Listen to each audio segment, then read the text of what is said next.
We're live on Facebook. Okay. Well, good evening, everyone. It's a pleasure to be here. I'm State Senator Shelley Mayer. Everyone calls me Shelley. Here in Albany in my legislative office building because we are in session this week. But I thought it was a very good opportunity to have an open conversation about what we just did recently, 2 weeks ago, in the enacted budget for the next fiscal year up here in Albany. Sometimes people don't realize that probably the most important thing legislators do in the Senate and Assembly is to enact the budget, which is not a single bill. It's a series of bills that deal with all of the funding issues and some issues that are not related to funding for the operation of the state of New York. So I'm going to go through a number of things. If you receive my email newsletter, you will have gotten a summary that's fairly close to what I'm going to start with. If you don't get my email newsletter and you'd like to, please send an email to my email address, smayer, M-A-Y-E-R, @nysenate.gov, and we'll get you on the mailing list. With me are a number of my staff. I have fantastic staff that allow me to be an activist legislator. I have my Chief of Staff, Rachel Estroff, who's been with me since I was an Assembly member in Yonkers. My counsel, Andy Booter, resident of New Rochelle, who really understands the communities that I represent and is a fantastic legislative person, been around Albany for a long time. My legislative counsel, Mike Press, who is up here and does drafting, particularly on environmental and other work-related issues. And not here, but very much part of my team is Georgia Asciutto, the committee director for the Education Committee. So I'm going to start a little bit because I am chair of the Education Committee and talk about really the continued very important and exciting work we've done in education. And let me premise this and give a context. This year, we had a number of things that were different than prior years. One, we have a new governor, and we have a governor who, whether you agree or disagree about everything she stands for or articulated, is someone who is willing to be a partner with the legislators, both Senate and Assembly, both parties, in trying to enact a budget. That was not the case with Governor Cuomo, who I had a long personal relationship with, but we were in an adversarial relationship, notwithstanding that we were in the same party. And that has been a difference that on balance, I think has worked quite well for us in getting to a budget, a balanced budget. It was a little late and it had some things that I was not thrilled about. That's the nature of compromise, and I'll be glad to answer questions about them. Secondly, on balance, the state had more money than was anticipated, in part because personal income tax revenue went up. Last year, you may remember, we increased personal income taxes on the wealthiest New Yorkers, and particularly because during COVID, people on the lower end of the income scale suffered so disproportionately, and I saw it firsthand, and I'm sure most of you did as well. As a result of that and some other things, New York's economy actually was doing quite well. Thirdly, we were able to achieve consensus on some of the big issues, and other big issues we kicked out of the budget to do in a post-budget way. But the most important thing to me as the education chair, and that's of the entire state's education system, is that we were able to continue in our second year of a commitment to full funding of foundation aid. And let me try to get that off my screen. There you go. So foundation aid, oh, what happened to my computer? There we go, sorry. Foundation aid is a provision of the law that was adopted in 2007 after a remarkable lawsuit that took 15 years that challenged the way New York City funded its education system. That foundation aid formula was intended to move school districts to funding based on need rather than politics. Is it perfect? And I know some of my Yonkers friends are here. No, it is not perfect. It is not fair. However, it was anticipated to provide millions of dollars to state school districts, public districts throughout the state, including the city of New York, including the cities I represent, villages, towns, and other school districts, And after a while, it stopped being funded. First, we went through the recession, and later Governor Cuomo disagreed that the law required it to be paid in full. Last year, path-breaking change. After 15 years of fighting, we were able to get an agreement to fully fund foundation aid over a 3-year period, phasing in the full funding of foundation aid. And for our districts in New York, that meant an additional $1.3 billion more, $1.5 billion that went towards public school districts throughout the state. Every district, including in my district in Westchester, received at least 3% more than the prior year in foundation aid. And districts that were owed more got up to close to 80%, next year to 100%.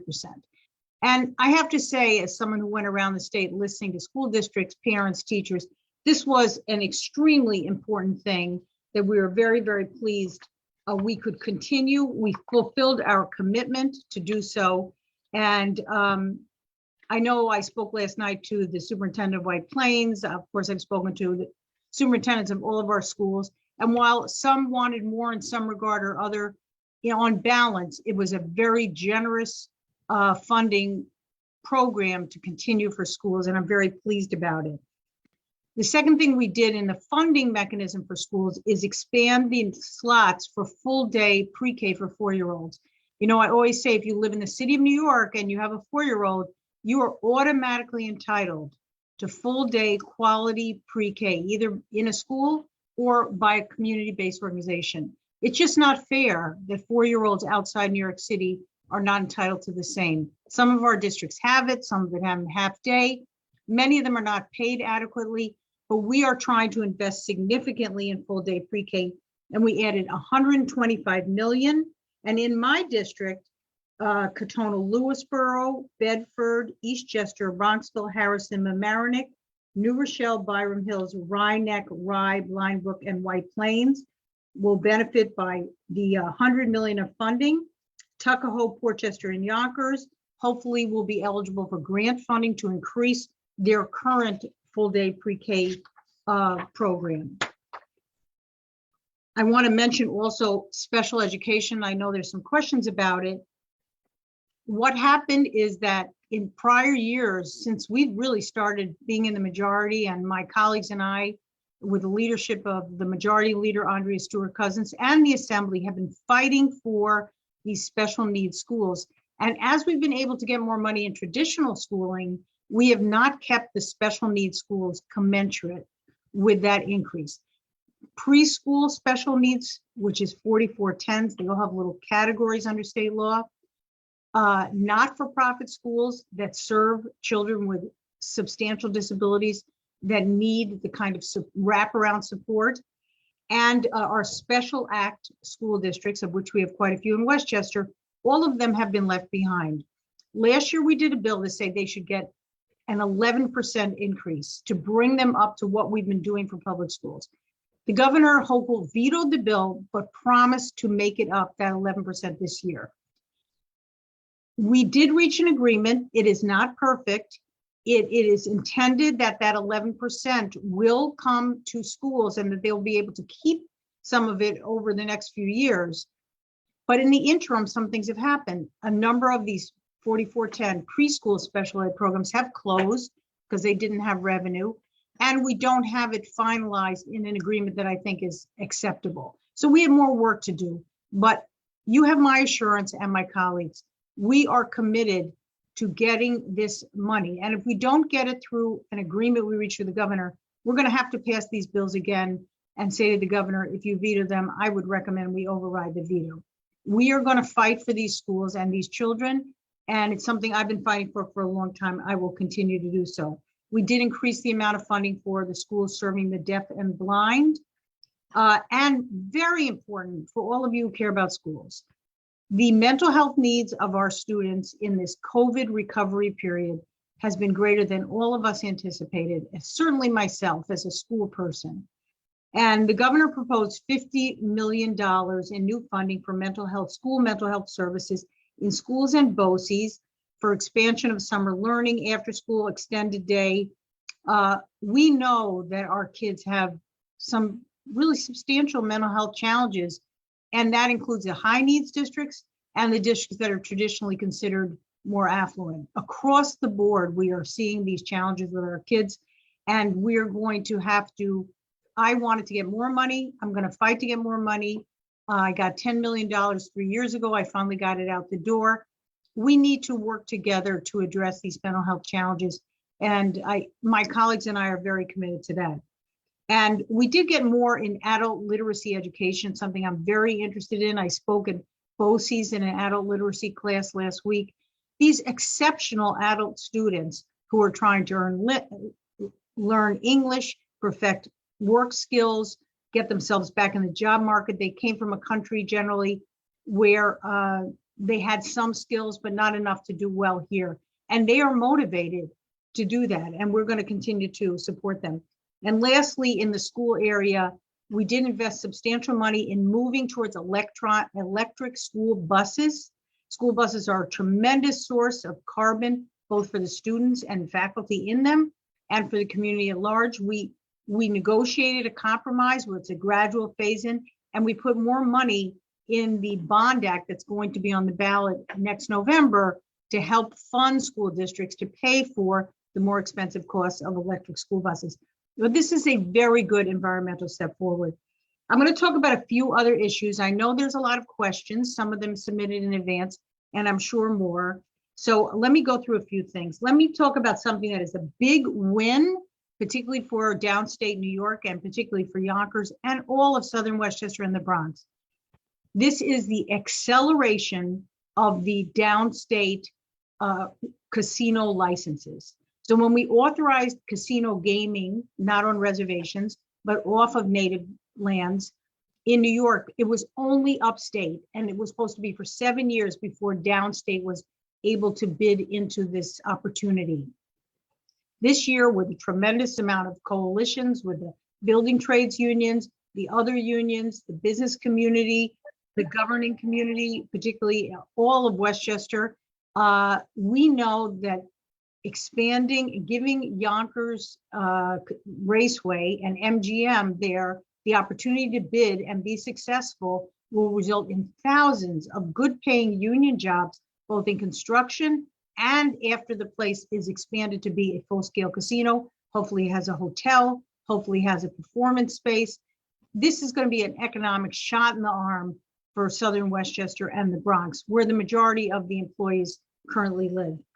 We were finally able to get acceleration of these 3 downstate licenses. It's not a guarantee for Yonkers, but it's a very good chance that Yonkers will be in an excellent position since it is already up and running. There will be a minimum bid of $500 million for each casino, racino, to try to get into this business, so it will provide the state with additional revenues. And this is a win, in my opinion, for, as I say, for all of us downstate in terms of economic activity. A few other things I want to mention before I talk about the criminal justice reforms, which I do intend to talk about. Expanding access to childcare, something I've been working on since my children were young, which was about 35, 40 years ago, is recognizing that childcare is absolutely part of the economic picture for people to go to work and for children to be better prepared for school. And so we were finally able to invest substantially in expanding access to subsidies for childcare to a much higher level. It will be families earning up to 300% of the federal poverty level, which is about $83,000 for a family of 4 will have access to these subsidies. So many of our working parents, middle class parents, will be able to afford childcare, and reimbursement rates for providers and staff is included. So we are putting money. We know that the majority of the women who provide this care and the providers are largely women of color in our community who do it for years and years out of love and very poor pay. We need to fix that, and we started to do so. Fair pay for home care. I know there's people asking about it. I was a very strong proponent of increasing the wage for home care workers outside of institutional settings, taking care of both elderly and our most disabled, so they can live at home and not be in a nursing home, so they can have a life of privacy and independence and dignity, we were fighting for a significant increase in the minimum wage so that they weren't competing with Target and losing people to fast food. We didn't do well enough, but we got our foot in the door. And I know many people are very disappointed, but this was a hard fought battle. And in the end, thanks to the majority leader, we were able to negotiate 2 years of wage increases, $2 next year and another dollar the following year. So $3 increase over the current basically minimum wage rate. Is it adequate? Absolutely not. Was it a show of force of a unified coalition? Yes, and it's not done, it's not over. I believe in incremental progress. That's what we fight for here. We get the best we can. We don't walk away from a deal that's going to improve people's wages. And so I'm going to continue to fight for greater fair pay for home care. Let me mention about criminal justice reforms. I don't think there's any secret. I voted for the changes we made to bail, discovery, and a number of other criminal justice reforms several years ago before COVID. And then we made an amendment during 2020. And I did so particularly on bail, just to restate so people understand. Because if my kid got caught with, charged with a low-level misdemeanor, and another person get charged with a low-level misdemeanor who had no money, my child is not going to end up in jail pending the trial. And a poor person's child will, simply because bail is based on money.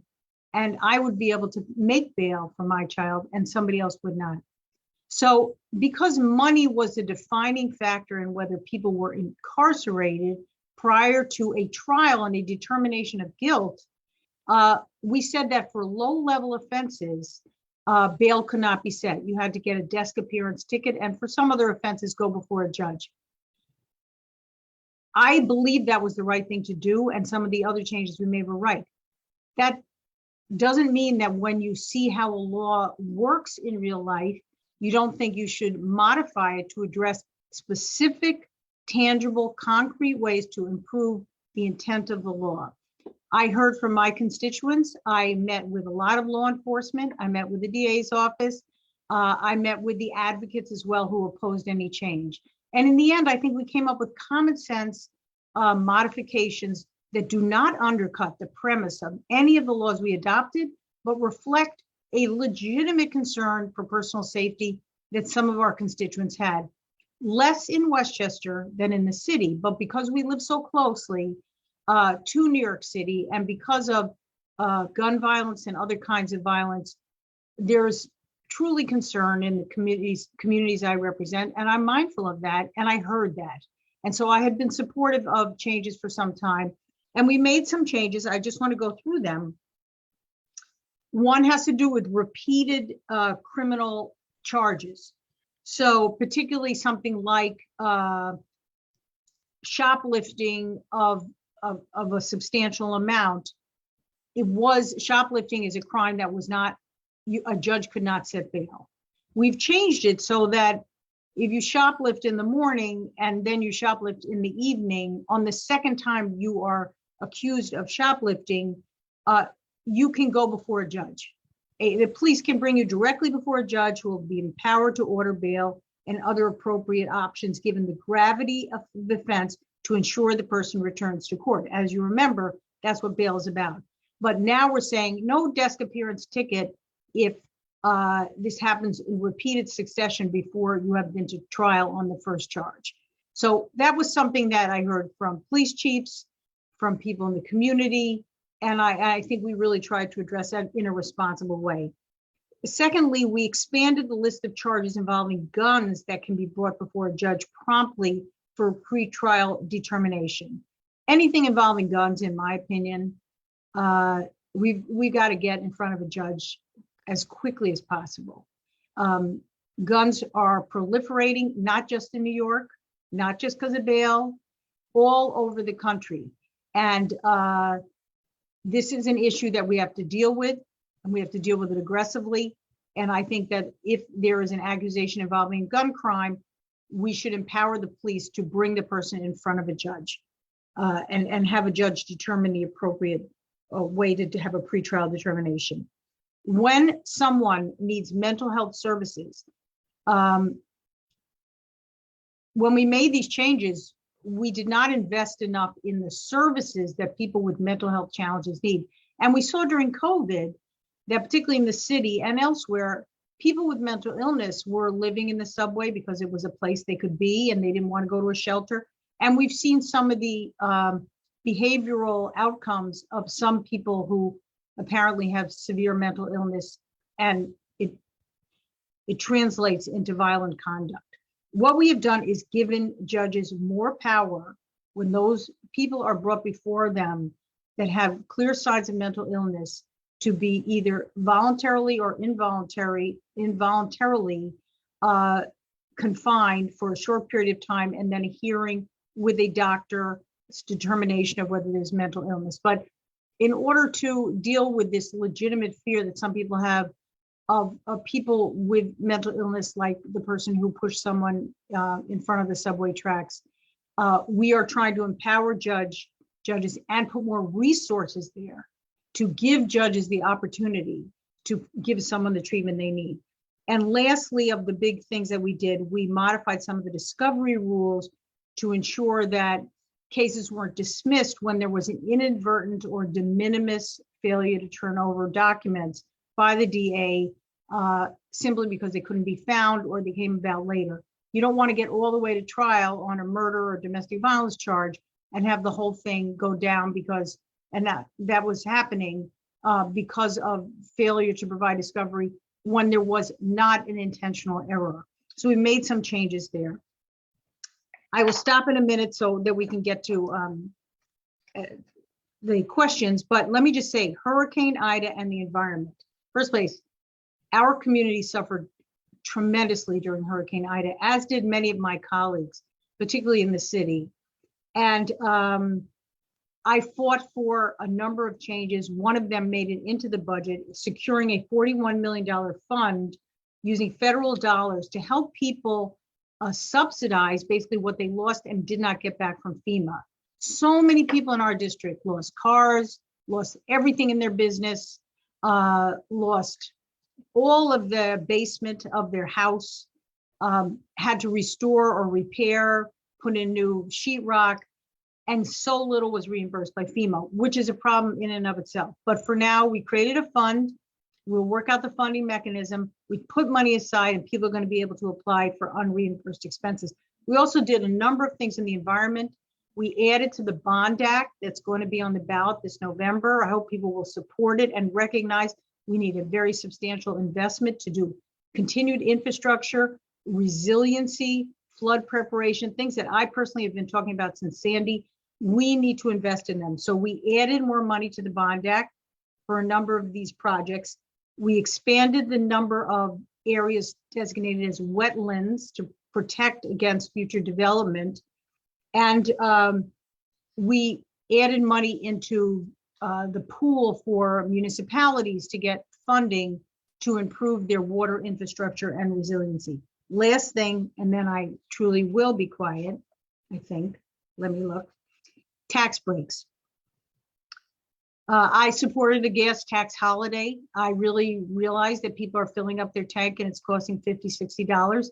And we need to provide some balance if we can, if the state has the money. And the state did have the money to do so. So we have a gas tax holiday from June to the end of December. About 16 cents a gallon will come off your pump price.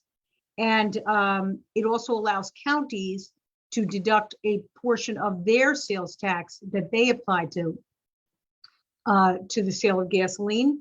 And I know Westchester County has put some proposals on the table and that'll be worked out. But in the meanwhile, this is an excellent step forward, very concrete. I'm about what's pragmatic and practical and helps the people I represent.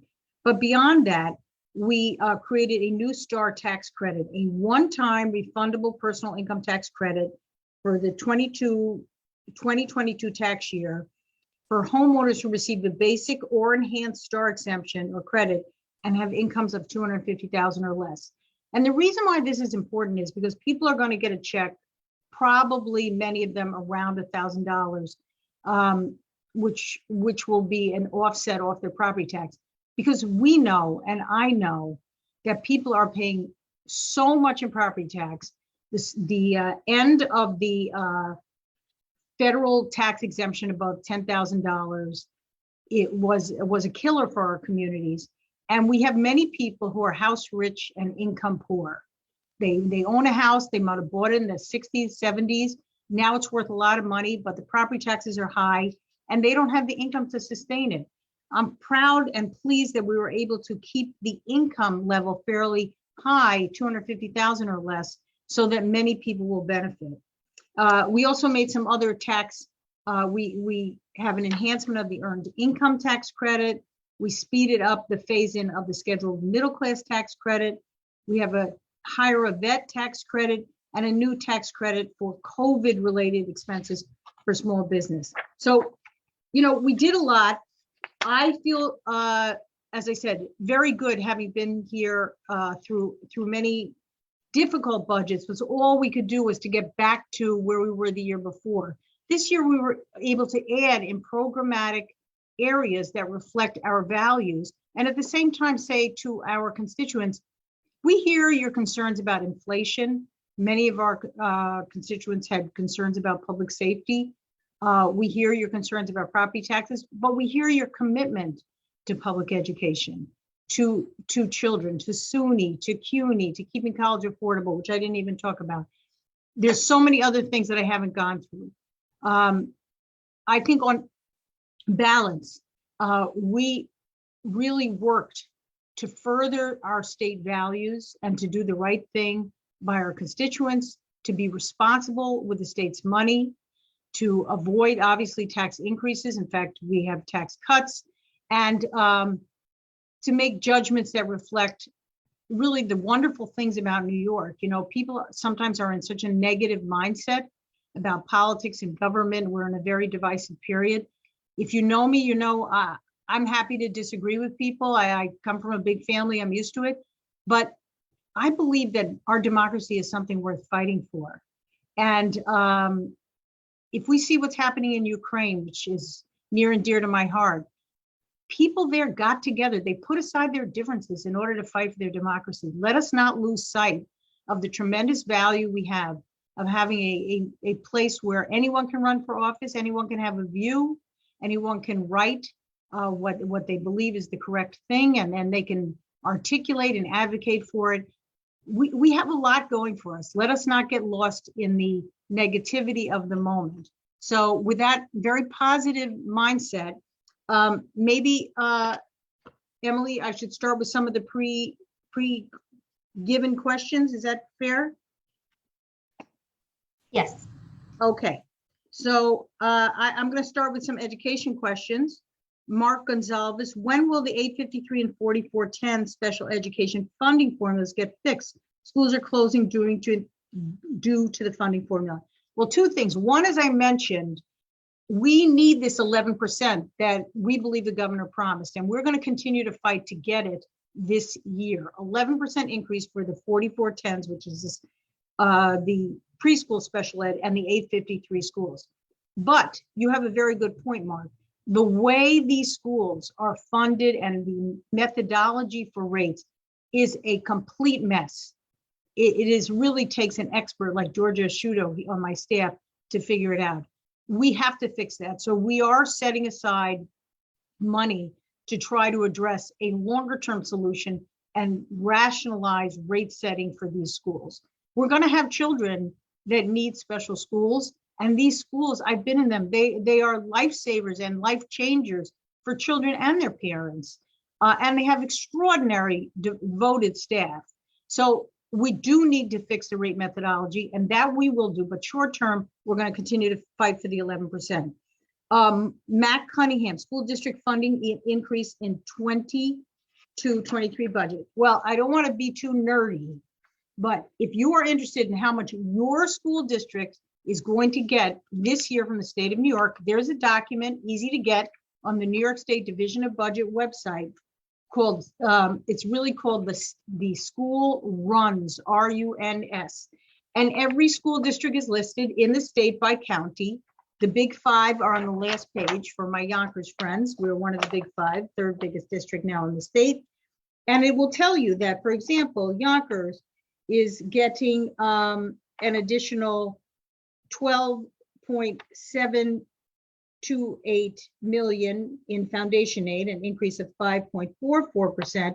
And if you add in the reimbursement related aids, they're getting 25.4 million, an increase of 7.61. And it goes through all the categories. Every district in the state is in here. You can, again, go to New York State Division of the Budget. School aid runs for the enacted budget 22-23. And Bill Lynch, pre-K funding and school district allocations. The allocations on the new pre-K money are just being worked out. We have some preliminary information about the particular districts. I mentioned some of them in Westchester that are in my district or thereabouts. But we will get a finalized list. And after school funding and after school funding is something that I believe was held flat from the prior year. But you know, I am a strong believer in after school. I've been fighting for after school for a long time. I think both working parents' timetable from 3 to 5:30 or 6 must be done. And also these programs can be very successful in supplementing what students are doing and providing the kind of mental health support that we know kids need. So that's on education. Then fair pay for home care. A lot of people asked and are frustrated by what we were unable to do and compared it to the conversation of the Bills Stadium. So implementation of fair pay for home care without additional reimbursement. Well, there is a requirement now in the law that these workers be paid more. And frankly, I agree that it is not completely ideal because we have to, while we did put in money for this, there's a lot of people before the home care worker. There's a provider, and sometimes there's another agency, and then there's the worker. So there's a lot of people involved in the path towards the home care worker. And I see my friend Jerry Mariano, who's been an outstanding advocate on these issues, asked, you know, why no fair pay but a new $1 billion stadium? Well, there was fair pay. It just isn't good enough. And again, it's a step in the right direction. Next year, we live to fight another day here. We will fight another day. And let me talk about the Bills Stadium. Many budgets, and unfortunately I've been around a few, have had large capital investments of state money for various purposes. Sometimes it is to retain a business. Sometimes it is to create jobs. Sometimes it is less in the legislator's control than you think. And in this case, the governor did make an agreement with the NFL and the Bills to partially fund a new stadium for the Bills because of the risk that the Bills would leave Buffalo, which clearly was a real risk, and that would result in a substantial loss for Western New York, and not just Buffalo, Rochester, Syracuse, much of the Western New York community. Do I think it was done the way I wanted? Absolutely not. For example, I believe that there should have been a community benefits agreement requirement. This requires the agreement of the county legislature of Erie, and they are working on a community benefits agreement. But I think we should have signed off on the community benefits agreement to be sure that people in the city of Buffalo were getting jobs, not just in the suburbs where the stadium is being built. Secondly, I thought that there should have been an opportunity to vote on the final way the funding is going to flow, whether it's through floating a bond or through a direct cash outlay. That did not get done. Thirdly, just so you know, in these kinds of deals, this is in the same bill that education, housing, all kinds of other things are. So I was not about to vote no on education. I can tell you, I fought too hard to get this money to every school district and to believe that we've made a difference in kids' lives, a real meaningful difference by hiring guidance counselors and social workers. Do I think the Bills Stadium was handled ideally? No, I thought we got noticed too late in the process, but it's not a trade-off because that is capital and the money for Fair Pay for Home Care is operating. They're different budgets. We should take the victories we get. We should fight back to get better deals where we can. And I tried to articulate that on the bills. I wasn't going to be a no, but I was going to be fighting for more disclosure, more transparency. And we got some things along those lines technically as we move forward. But I understand the objections, and I've heard loud and clear from many of my constituents who opposed it. And yes, there are good jobs involved, but it also was the importance of retaining the bills for the Western New York economy and the Western New York mindset. So this was a year in which there was money. This was not a year of a budget shortfall. And money was put away for a rainy day fund, substantial amount to anticipate something bad could happen, as we've lived through. So how much funding, this is Susan Marino, how much funding will be allocated to prevent damage from future storms that are expected to increase due to climate change? A lot. So the $4.2 billion Environmental Bond Act, which will be on the ballot in November, provides funding for climate change mitigation, many projects, electric school buses, investments in resilient infrastructure, and environmental protection for vulnerable communities. Then the Environmental Protection Fund, which we funded in the budget, gives money for climate change mitigation, water, and ecosystem. And my colleague Steve Otis and I, and Chris Burdick and I, are working very hard to get that money out the door to communities on the Sound Shore that we know were hard hit. Mamaroneck, Rye, Rybrook, Portchester, Yonkers, Tuckahoe, Eastchester. With Ida, we need this money to get out the door to help these municipalities invest more wisely. Just so you know, beside the 41 million that I mentioned for Hurricane Ida fund, I have two bills that came out of Ida that I'm pushing. One is to create a flood czar for New York so that we don't have to figure out which agency is in charge, that we'd have one person, best practices, make sure the information flows, and we give it the attention that we deserve. I'm very committed to trying to fight for that.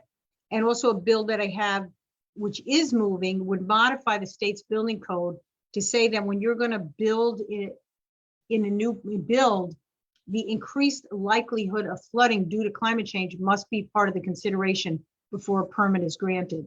You know, we saw in Ida the consequences of building without anticipation of increased water use. The same old little pipe that was there, I walked through several communities all over my district.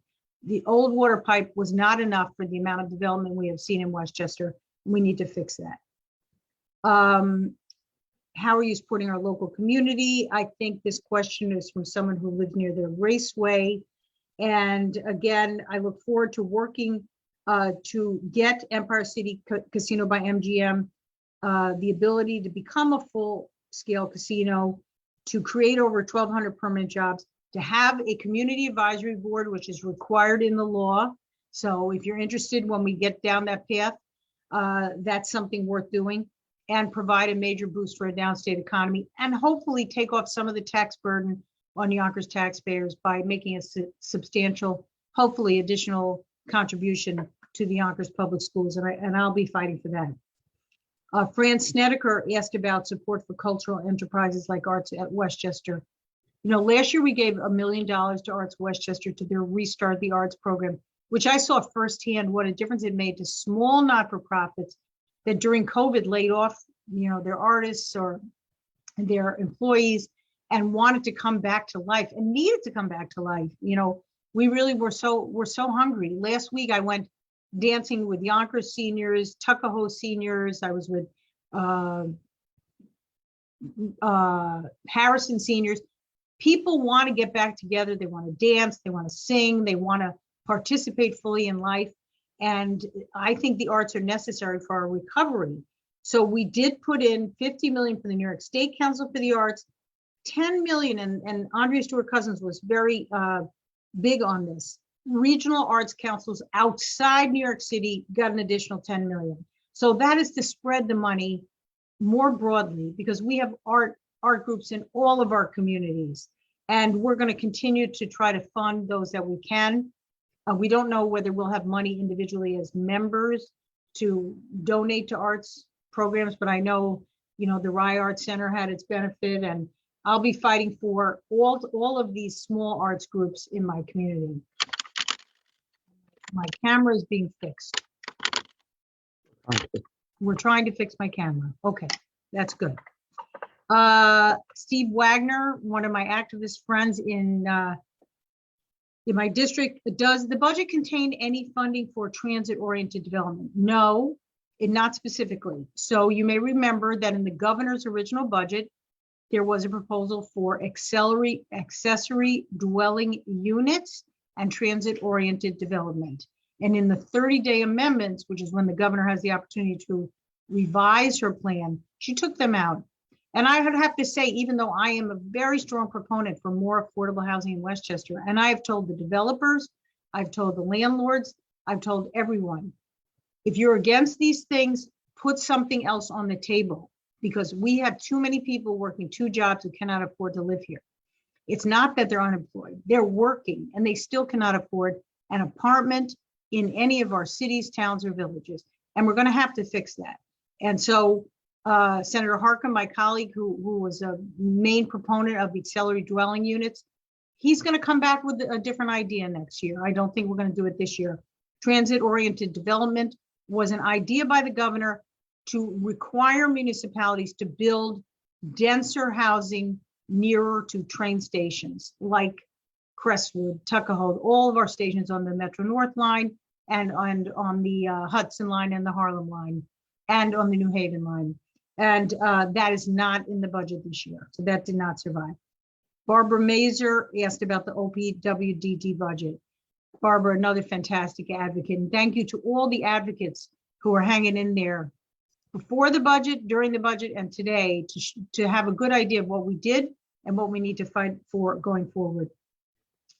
OPWDD, which is responsible for the Office with People with Developmental Disabilities, was tremendously frustrating to me during COVID. And I think Barbara knows one of my first requests of Governor Hochul was to terminate the prior commissioner. I was profoundly dissatisfied with the way they conducted themselves towards families and disabled individuals during COVID, particularly in group homes. We do have a new commissioner and someone who comes from the field, has a much better empathetic feel for what families and parents and our neighbors, in my case, of those with developmental disabilities need to have. So we did provide finally a cost of 5.4 cost of living adjustment, the largest COLA in a decade, to the people who provide this care. Again, lowest low pay, largely women of color, same as childcare, same as home care. There we provided a COLA. It was long overdue. We provided up to $3,000 for hazard pay for DSPs, that's direct support professionals. They really deserved hazard pay. They did not get the credit they deserved for working in the height of the pandemic. And to restore the inpatient reimbursement rate for Article 16 clinics, that's the outpatient clinics for people with developmental disabilities. So we came a long way down the road. We have a lot more to do because this community was not treated well by our prior governor. And we did not get the attention we need for these individuals and their families. Another bill that I have related to this is to require the commissioner to have regional meetings, not just with providers, but with family members of individuals who live in group homes, to report back and feel that they have to hear their voices. I have felt like families have been disregarded, families have been ignored, people died in group homes without families being notified. Families are entitled for these adult folks with developmental disabilities to have a voice. So I have a bill and I'm going to keep pushing that. How much money tax relief is included for seniors? I mentioned that it takes effect this year. Anticipate you will get a check this year. And if you have questions about the details of how these things roll out, please don't hesitate to either email my office at smayer, M-A-Y-E-R, at nysenate.gov, or you can call 914-934-5250. And if no one answers because of COVID, we're not all in there all the time. It's sometimes all the time, we will get back to you. So from Esmeralda Michaka, yes, for money allocated to the police, where exactly is the money going? Well, other than the state police, in the budget itself, we do not fund local police except indirectly. So AIM, which is aid to municipalities, provides money for cities, towns, and villages to maintain essential services so they don't have to just tax people for everything that is required. Some of you may know I'm very involved with improving our EMS system. We're going to have to put money in to ensure that we have the highest quality, which we have, but a higher response rate, quicker response rate, more people in the profession. So we do give money to municipalities, and some of that may go to the police. But generally, we do not directly support the police. I would note, and you may remember, that in the height of the Black Lives Matter movement, to his credit, Governor Cuomo insisted that every police department engage in a sort of self-reflection of how they could do better on dealing with social work needs, dealing with how they interact with people in their community. Are they prioritizing the needs of the people who they engage with? And are they moving towards a smarter method of policing? And I have dealt with police departments, many of them, including the county, Westchester County Police, were actually ahead of the curve on doing this. This has been a useful exercise. We have way to go, but I would say on balance, our police departments in Westchester have responded very well to the challenge of moving towards a different model of policing. And I know I take great pride in our Yonkers Police Department, where I live, in moving towards having a safe city, far fewer arrests, minimizing violence. Of course, we had a terrible incident the other day where an officer was shot, and he is recovering, I'm happy to say. But that was the nature of gun crimes. But I would just say the state doesn't directly fund our police departments, but we have work to do. And one thing we have done is put in place money for additional violence interruption programs like SNUG, which has been quite successful in many communities, started in Chicago. SNUG and other models where you have violence interrupters. And we put money in the budget, and the majority leader and the speaker are going to allocate it to communities. And I want to see some of it go to New Rochelle, where we had violence. We need to have this violence interruption program with the buy-in of our police departments in far more municipalities. And I'm going to be working on that. And I'm happy that I think we'll be able to get some money out the door to New Rochelle. Okay, I will look at some of these questions and answers. Is that right, Emily? Or and my staff, feel free to come on and be in the picture so people can see how terrific you are. Yes, we have some questions in the question and answer section. Okay, so Nancy Crooms asked again about the 11%. It's per school. It's a budgeting for the school, and some of the challenging things were, if they didn't use it all this year, would they lose it? And we tried to build in that they wouldn't lose it. And also, do districts have to wait until their current rate has been certified because of this crazy hodgepodge system? Not everybody is ready to have the money based on their current rate. So these technical questions you asked, Nancy, which are good ones, these issues are not entirely resolved. We are trying to find a path forward. And if we can't, as I mentioned, I think it's likely we're going to be introducing legislation to get that 11% out the door. Where is the legislature with regard to the bundle of 12 climate bills? I know the EPR was removed, good choice, we need to address these items. So, honestly, in the past, the budget contained many non-budget issues. This year, particularly the Assembly, but the Senate to some degree, just really said, we are not going to be forced in a finance document to put policy matters that don't have a budgetary impact. So there was a real pushback in general about including too much of these non-budgetary policy issues. Where is the legislature? We are today for Earth Day in the Senate. I presided, which is one of the wonderful things I'm authorized to do. We did a number of bills on climate and we'll continue to do more. It isn't so much where's the legislature, we do one bill at a time. Some of these bills like EPR, that's the extended producer responsibility, was removed in part because many of the environmental advocates did not like the method by which the EPR determinations would be made largely by those in their industries. So it was removed from the budget, but also because people did not want policy. So I'm not avoiding the question, I'm being honest. We'll deal with each bill one-on-one. And we have about, I think, 15 days left in the legislative session. And we have a lot of things that must do. For me, one of the must do is mayoral accountability in the city of New York for Mayor Adams and the New York City School District. So I'm confident we will be debating and get to as many of the climate bills as we can. And Mike, who works on my climate, do you want to add anything more to that? I'll just say that just because something didn't make it into the budget doesn't mean that it's not going to happen during the legislative session. There's a lot of active work on all these climate bills. They're being very seriously considered, and a lot of work is going into them as we speak.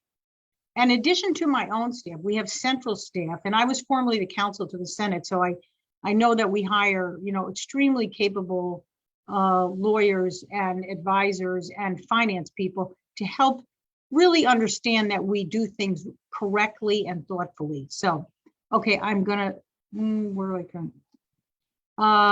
Okay, what's the name of the flood aid again? Where can I find info? Good question. We don't know yet exactly how it will be administered and how to find the info. As soon as I get that, I will get it out to people. Again, sign up for my e-newsletter and I will make sure come to us. Will the property tax money come to us automatically? It should come to you automatically, correct, Andy and Mike? Environmental bills. It should go automatically to everyone who already received STAR. Okay. Rick Boozin is asking, any movement in the reformation of the commercial tax certiorari procedures that enrich real estate developers and their attorneys while costing school taxpayers large sums of money?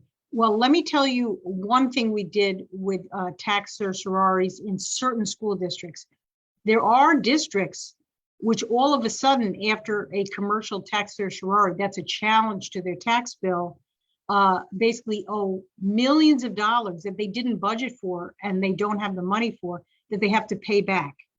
And in those cases, and we have a few in the state, districts are really at risk of basically closing. They simply can't afford to maintain their school. We have set aside a small amount of money. We did so last year to help some of these districts. But I mean, reforming commercial tax certiorari, we have not taken that on full scale. And I think that would be complicated. This is something that technically, I suspect constitutionally, people are entitled to challenge their tax bill, both residential and commercial. But I think we have to build in protection for school districts.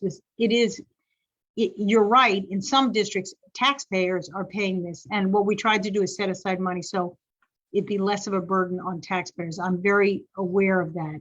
And then you add about 4 would like to go to electric. The MTA could get the price of buses down to a level that doesn't bust budgets. I think we did look into whether the MTA could do group purchasing, and I think we've allowed some group purchasing in our moving towards electric school buses, right, Mike? That's correct. Gail Baxter, what specific programs are being funded that address 18 to 24-year-olds who remain on the fringe in getting access to career opportunities? Many of dropouts find it difficult. Yes, you're absolutely right, Gail. This is a chronic complaint from those hanging out in front of neighborhood bodegas. There's a hopelessness in this group of residents.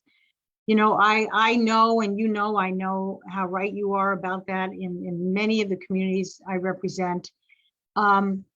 We are trying to do several things. There are some very good new models in the courts. I'm thinking of one in New Rochelle, and they're going to start it in White Plains with the youth court targeted, I believe, at 18 to 21 for people who come in for minor offenses. Is that the age, Andy? I believe it actually goes up to 24.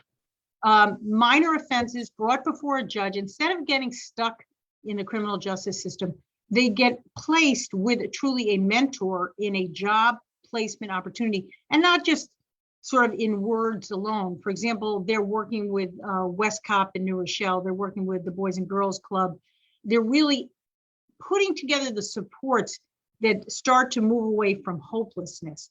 And I have to say, I'm quite worried about this as a societal trend among young people that have had challenges in schools. And one of the things we could do better is in providing more support in school so that this dropout and resulting problems aren't as bad. You know, I just would say one story. Yesterday or earlier this week, I was in a school district in Dutchess or Putnam, and I met a wonderful young woman who had moved from the Bronx and had been in a charter school in the Bronx. And she was so invigorated by the choices that she had in this school. And she said no one had ever given her all those choices. Now, this is a highly motivated student, and I realize that that person is likely to do well in many places. But the more we give choices and support in schools, I think we will deal with some of this. And the other is in the criminal justice system.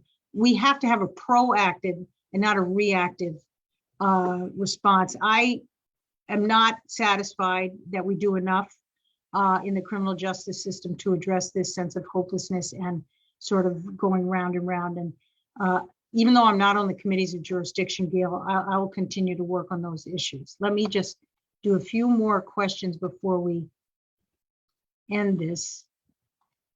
Fair pay legislatively. We may have to address it legislatively, Jerry, because we didn't do well enough and we recognize that. So I'll be talking to Senator May, who's been certainly the leader in this. I'm looking at a few other comments. Okay. Some people are opposed to Democrats altogether. I respect that. That's the power of the vote. Jan Fisher, nonprofit Westchester, will it be possible to include funding for overall nonprofit organizations in the next budget for increased operational expenses? I believe that we did put in something for that. It's not as good as we would like. I will go back, Jan. I know that it was quite important to you, and I believe that we got somewhere on that. I don't know the detail, and I apologize. Lost in the Flood, as I mentioned, we'll get that. Let me end by thanking my fantastic staff, including Emily Lavin, my Director of Communications, Mike Press, Andy Booter, Rachel Estroff. We also have Marianne Joyce, Perla Arellano, who am I leaving out of my, Sophia Berry, PJ, his name. Now I forget who else I'm thinking of my staff. Andy, everyone, did I think of everyone? No. Georgia. I mentioned Georgia. I'm looking around my office visually and trying to remember. Anyway, a wonderful staff, very, very committed. Mary Kate O'Sullivan, thank you, who deals with all of my impossible, many thousands of emails that people send to me. And thank you. We try our best to be responsive on a daily basis to that, and to many volunteers who volunteer their time to help me do a wonderful job of trying to be as proactive and responsible to those that we serve. So thank you all for this. I hope it was informative. I look forward to adding you to my list, hearing from you. Of course, always happy to come and speak in person to committees and groups and organizations, including those who disagree. Feel free to invite me. It's a pleasure and an honor, really, to represent you during this challenging time. It's been an honor for my entire staff. Thank you very, very much, and look forward to seeing you. Be healthy, be safe, be careful, and be well. Good night, all.